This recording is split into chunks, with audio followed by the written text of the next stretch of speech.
This is my third attempt now. It said if I recorded a Zoom, I'm freaking out because it's doing 42 minutes and I've been doing this sitting here for 2 hours now with it done trying to record.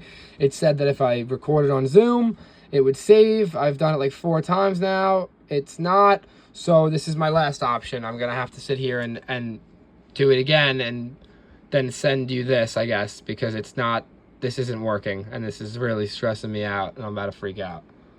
All right.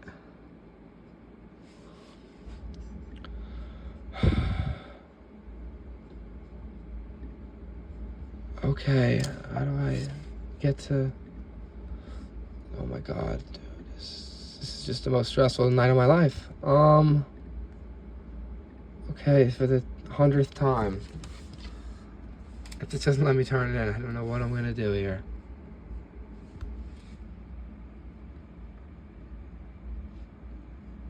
Okay, I just did it. Dude, the last one was so good too.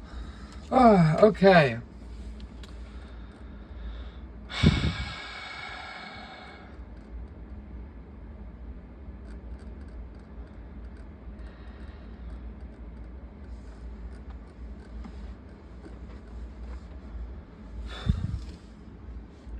Sorry, I needed a second. Okay, let me do this again. Okay, thinking clearly. Hi, my name is Jamie Yurcak, and this presentation is called Thinking Clearly, Combating Bias with Critical Reasoning. Today, I'll be walking you through how bias, especially confirmation bias, affects our ability to think clearly and reason effectively. Why do we struggle to think clearly? We all like to believe we think rationally and make decisions based on facts. But the truth is, we often rely on mental shortcuts and biases that distort our judgment. In this presentation, we'll explore what cognitive biases are, how they shape our thinking, and how we could use critical reasoning to reduce their impact.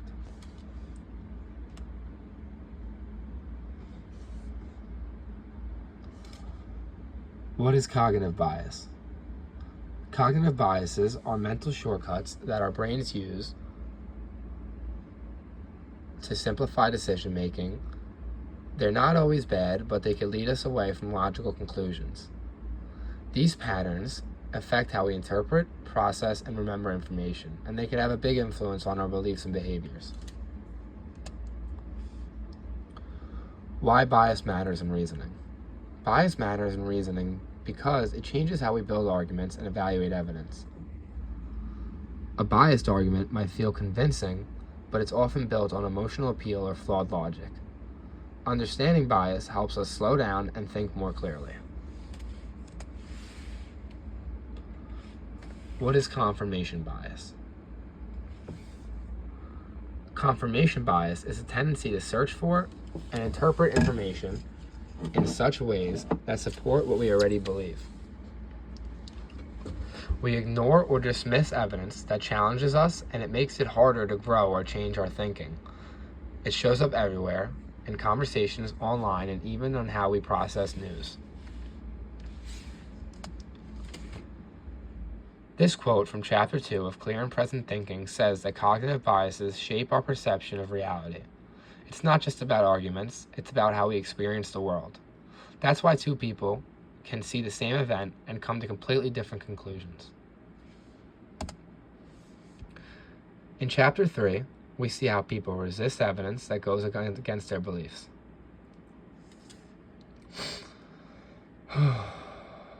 Instead of revising their thinking, they double down. That's confirmation bias at work, and it explains why it's so hard to change someone's mind, or even our own, when faced with uncomfortable facts. Chapter 4 talks about what makes a strong argument, a clear structure and logical connection between premises and conclusion. Bias often sneaks in as emotion or distraction.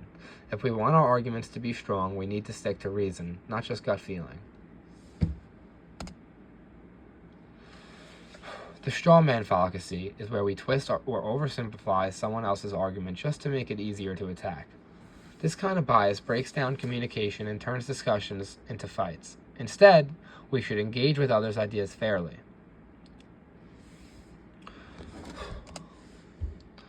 In Chapter 6, the book reminds us that critical thinking isn't just about pointing out flaws in others, it's about being open-minded and reflective ourselves.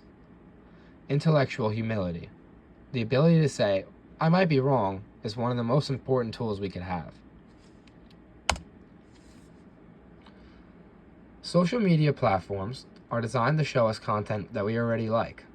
This creates echo chambers, where confirmation bias tends to grow stronger, because the more we engage with similar views, the less likely we are to accept or even encounter opposing ones.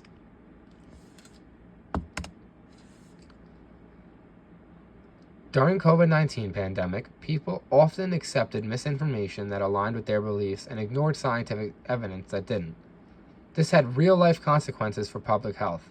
It shows how dangerous confirmation bias can be when the decisions affect more than just ourselves.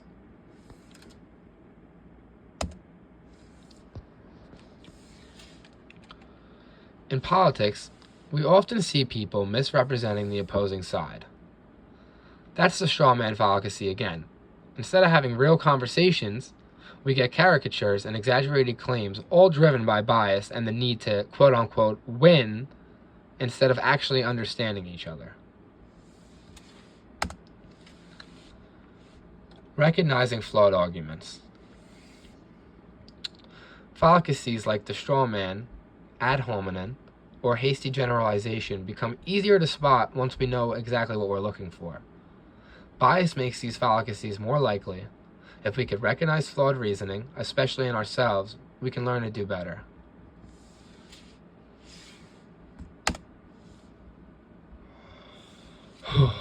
How critical thinking helps. Critical thinking helps us pause, reflect, and evaluate evidence honestly. It teaches us to ask better questions, spot weak reasoning, and make stronger decisions. It's not just a skill, it's a mindset. Tips to avoid bias. Ask yourself what evidence would change your mind. Seek out opposing viewpoints on purpose, and take the time. The more we rush, the more likely we are to rely on bias instead of actual logic. Discussion questions.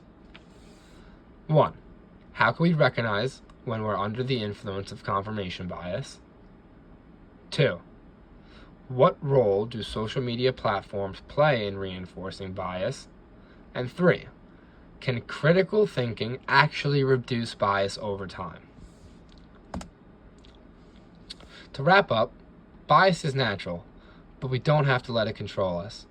Confirmation bias distorts how we see and think, but with practice, reflection, and tools from critical reasoning, we could train ourselves to think more clearly, fairly, and logically.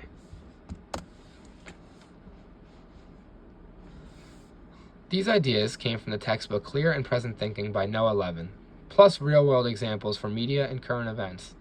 They show how theory and reality connect when it comes to reasoning. Thank you. Thanks so much for listening. I hope this gave you a clear understanding of how bias works and how to challenge it. As the physicist Richard Feynman once said, the first principle is that you must not fool yourself, and you are the easiest person to fool. On that note, thank you so much. I am really sorry about the stressed out beginning. I'm just going to be turning this in last second when I've been working on it all day, and this is like the 4th time that I've done it, and I looked up and it said that when I'm done on the Zoom, it should save when I end the meeting, and I've done it multiple times and tried to change things and end the meeting, and every time I've just done this for no reason. So hopefully, I don't think, hopefully with all that practice, I didn't stutter on any words or anything. So hopefully, that's good. Thank you.